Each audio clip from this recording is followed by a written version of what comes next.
All right, ladies and gentlemen, you are welcome once again to The Truth with Ben Jokes, your trusted channel for political analysis. Few days ago, I was talking about old age being a privilege, a rare privilege for men and women to reflect on their past and make amends so they can meet their creators whole. But old men like Yakubu Gowon and Prince Arthur Eze are wasting the privilege of old age. Few days ago, Yakubu Gowon said Burkina Faso and other countries who recently began doing very well for themselves after the military took over in those countries must return to democracy. The same democracy that impoverished them for years. And now Prince Arthur Eze is saying this. Tinubu is God's gift to Nigeria. Prince Arthur. Now, Prince Arthur is at least 76 years old. And this is his contribution to Nigeria at a time that citizens are going through the worst time of their lives. This is why I keep telling Nigerians everywhere I find myself, online and offline, that the elite and political class have united themselves against the people to continue to oppress the people, and for the people to defeat them and break out of this slavery and oppression, we must also keep our sentiments aside and unite for a common goal.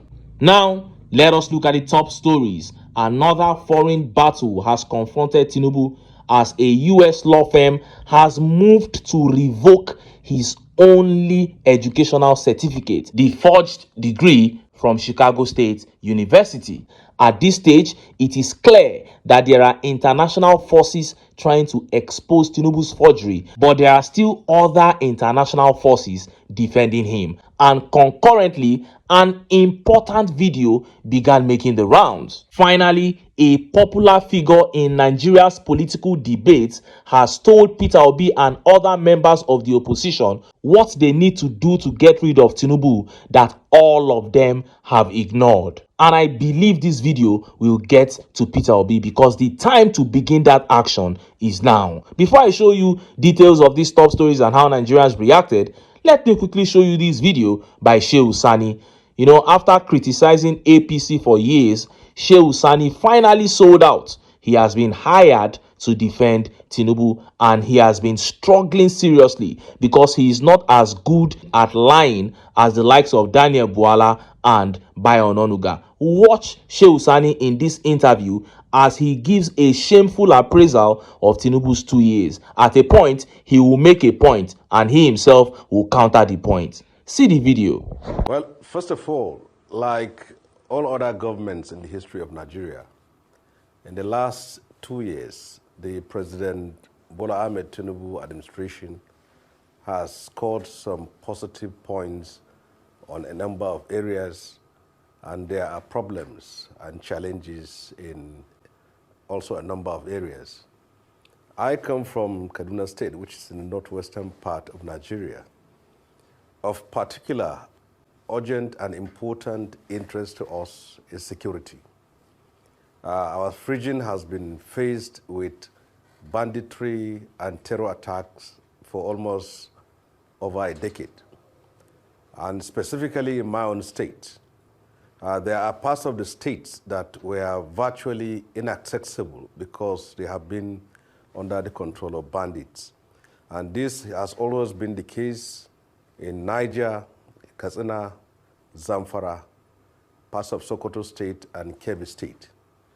And as we know in the past, attacks and kidnapping, specifically on schools, and extortion of ransom was almost a daily or weekly affair.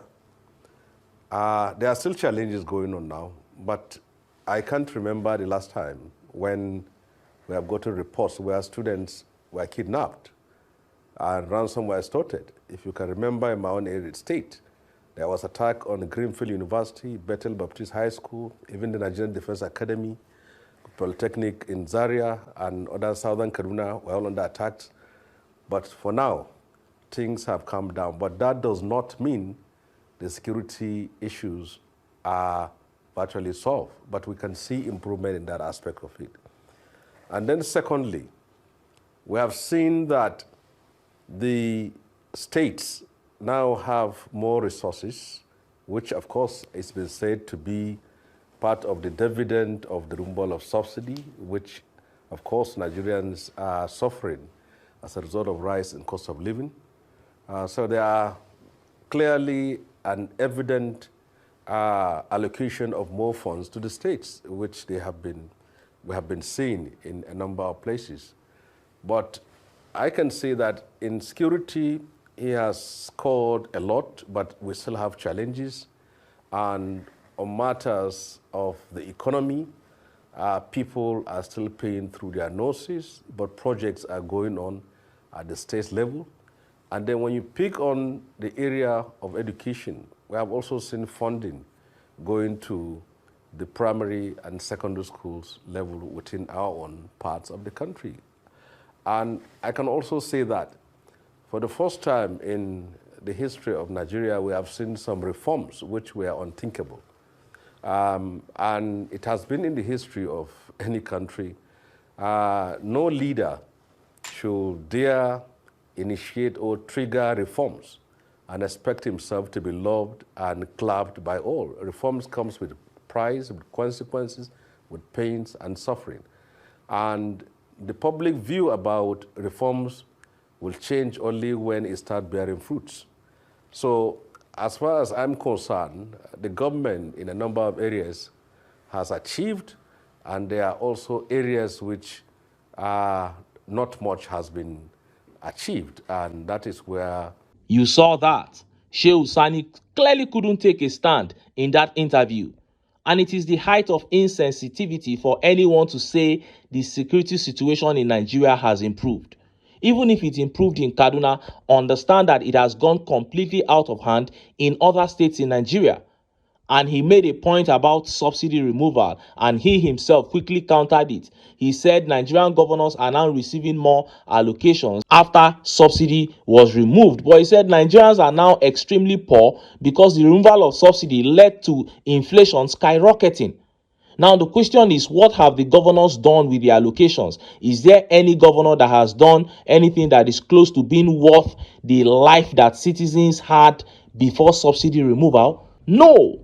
This is just proof that it has been 2 years of abject failure and pain meted out on the Nigerian people, and Nigeria will sink if Tinubu remains in office beyond 2027. Now, let us look at the top stories. First is that story coming all the way from the United States. A U.S. law firm set to get the Chicago State University to revoke Tinubu's only certificate. And at this point, it is clear that there are international bodies fighting for and against Tinubu. And next is that important video that Peter Obi and other people in the opposition must see. This video tells them what they must do to win. Let's start by taking that update from the United States. Look at how the papers reported it. Exclusive.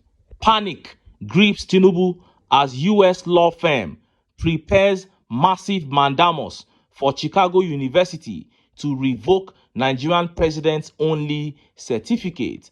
An American law firm has set in motion a sprawling legal battle to compel revocation of Bola Tinubu's only academic qualification. People's Gazette can report, heralding a bitter confrontation that could potentially overshadow the Nigerian leader's 2027 re-election message. Chicago-based option law group PC has prepared what an insider described to the Gazette as a thermonuclear lawsuit to push Chicago State University to void a diploma it awarded to Mr. Tinubu in 1979, citing egregious forgery on which the qualification was procured. The firm said it settled on a court battle after the Chicago State University administrators spawned a morass of demand letters sent between March and April 2025, asserting strongly that it was no longer tenable for the school to continue standing by Tinubu's certificate after it had been established that the high school records he submitted to enroll at the Illinois institution were falsified. If we do not hear from you or your general counsel by the end of 14 days, all legal rights shall be explored, including but not limited to legal proceedings necessary in accordance with state and federal laws, the firm warned in an April 1, 2025 missive to the school, copying several authorities, including Illinois Attorney General's office. Now, we have heard issues surrounding Tinubu's fake certificate over and over again. Clearly, there are international characters trying to expose him, as there are those backing him. Come on, America. That result is clearly fake. All the irregularities in his O level have been pointed out. Compel the Chicago State University to revoke the result and give patriotic Nigerians the victory we deserve. This tweet here says, long overdue fraud doesn't have an expiration date. Let him stop parading himself as Chicago State University graduate. That is it. But Mighty here says, it is too late. This so-called Chicago University and the CIA are complicit in the disaster that Nigeria is in today. They refused to release the drug files on Tinubu because they wanted a president that they can control to be in office. But all Western grip on Africa will end soon. And just as Nigerians were yet reacting to this, that video, that very important video to Peter Obi and other members of the opposition began making the rounds. The argument has been that the opposition is focusing a lot on elite politics and less on two areas I think they should focus on. One is electoral reform. Look, electoral reform is like a Nigerian, we are now jaded. People, but look at the point. If you look at 2023, at least two of the leading political opposition parties claimed to have won the election. The Labour Party claimed that they won, that the beavers failed them, that they were rigged out. PDP claimed the same thing. But since 2023, they have done nothing to push for real reform. Now look at three areas they've done nothing. INEC was opaque. INEC's operational process is very, very opaque, not transparent, not participatory. For example, if you look at what happens elsewhere, even county level in the US, the county election board does an open hearing and votes. Every time, whatever decision they make about elections, are decisions made what we call in administrative law, decisions on record, voted intervenors. The parties send their lawyers to make an intervention. Those interventions, just like a court, quasi-judicial, they make a hearing and make a determination.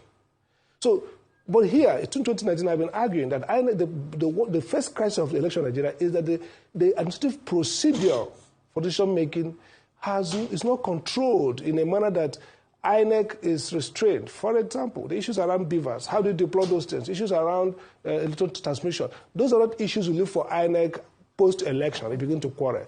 You have to be sure that INEC's decisions are made openly with consultation. So parties are not engaging them. They're not doing anything. That's basically they're not doing elections. Now look at the issue around the judiciary. We see that part of the crisis is that the courts themselves have either misconceived sometimes the electoral jurisprudence, or have actually aided errant INEC officials to actually rig election by not inquiring or by using technical burden of proof and front-loading and allowing the victims of possible electoral manipulation to carry the burden of even inventing evidence where INEC itself refuses to turn in the subpoenaed evidence itself, as we saw in the case of Kogi and several areas. Of course, there have been minority Supreme Court decisions that says this is not good, this is not fair. How are the courts trying to push a legal opinion that tries to change and open the electoral jurisprudence in a way that the purpose of electoral jurisprudence, which is to allow the votes of the people to count, what have they done towards that area? So they have not done enough to first create a possibility that if an offset happens at the poll, that offset will be declared by INEC and the court will validate it. You heard that. Sam Amadi there saying there is too much attention on elite politicking by the opposition. That is things like coalition and all that. But none on reflecting on what went wrong in 2023. How were they able to manipulate this process so that you can now tackle it head on? You are not, engaging these institutions that they use. At the end of the day, elections come, and after the elections, you turn up to them like a total stranger. This is the time to engage them. This is the time to try to make the process fair. We were coasting to victory before INEC chairman switched off the IREV, and the court upheld his decision, claiming that the electronic transfer of results is only an act in INEC's electoral guidelines and not a law that must be followed. So what is the next thing to do? The next thing to do in that case is to now try to make it a law, to say, okay, let us make this thing a law so that we can have transparent election. The opposition needs to start doing that. And when lawmakers start trying to decline, you mobilize people and begin protest across Nigeria. That is election before election. And I would hit the street for sure. I will also mobilize people, as many Nigerians as possible, because this is one protest that people will be ready to push to the entire ends of the world. A bill calling for transparency in the electoral process. This is a protest that you can be proud of. Before you know it, CNN, Fox News, BBC, international bodies will begin taking massive interest in the bill. It is then that the Tinubu administration will really feel the heat of opposition. But right now, they are not doing all this. And I urge them to begin to engage, because this is time. Now is the time. The opposition should not focus so much on coalition and all those things that involve trying to get the most votes. We already got the most votes in the last election, but we were rigged out. We should be looking at what we should do now to prevent them from rigging. Anyway, make I leave am here. Make I still enter town. Make I go get some ogbonge political news wey una go like. Why? Because of una. Now I dey here, so don't go away.